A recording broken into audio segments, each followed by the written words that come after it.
Hello friends, good morning, नमस्ते। यदि मैं आपको कहूं कि एक बार आपको बिच्छू ने काट लिया, यानी कि स्कॉर्पियो बाइट हो गई, स्कॉर्पियो ने डंक लगा दिए, तो ज़िंदगी भर कुछ ना कुछ इसके असर बाकी रहते, तो आपको बड़ा आश्चर्य लगेगा। लेकिन ये सच यूँ तो स्कॉर्पियो यानी बिच्छू के कई प्रजातियाँ होती हैं और उन सब के जो टॉक्सिन्स होते हैं, उनके जो डंस के जो इफेक्ट होते हैं, वो सब अलग अलग होते हैं। विशेष करके छोटे बच्चों में जब बिच्छू काट ले तो कई कॉम्प्लिकेशन देखने को मिलते हैं। ये कार्डाइटिस, पेनक्रेटाइटिस संधि और कई दफ़ा लिवर इफ्यूजन जैसी कॉम्प्लिकेशन लेकर के आता है।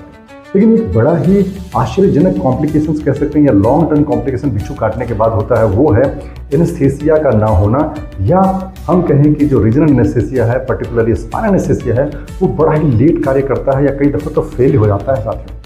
और जब इंक्वायरी होती है तो पता चलता है कि बिच्छू ने काटा था। तो ये क्यों होता है? तो ये जो सोडियम चैनल्स है, जो कॉमन चैनल्स है, जिसके थ्रू ये जो रीजनल एनेस्थीसिया काम करते हैं, उसी चैनल को डैमेज करता है या उसके पाथवे को ऑल्टर कर देता है ये जो स्कॉर्पियो बाइट का जो टॉक्सिन्स है साथियों।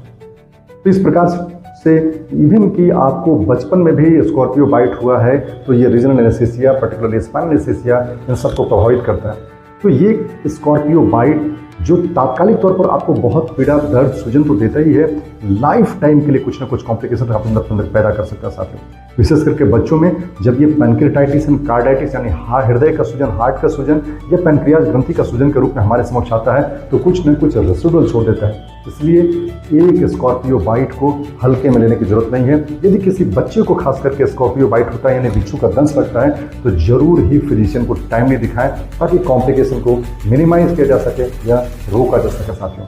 आप पॉजिटिव रहें, अपनी ज़िंदगी में आगे बढ़ें और खूब तरक्की करें साथियों। बहुत बहुत धन्यवाद।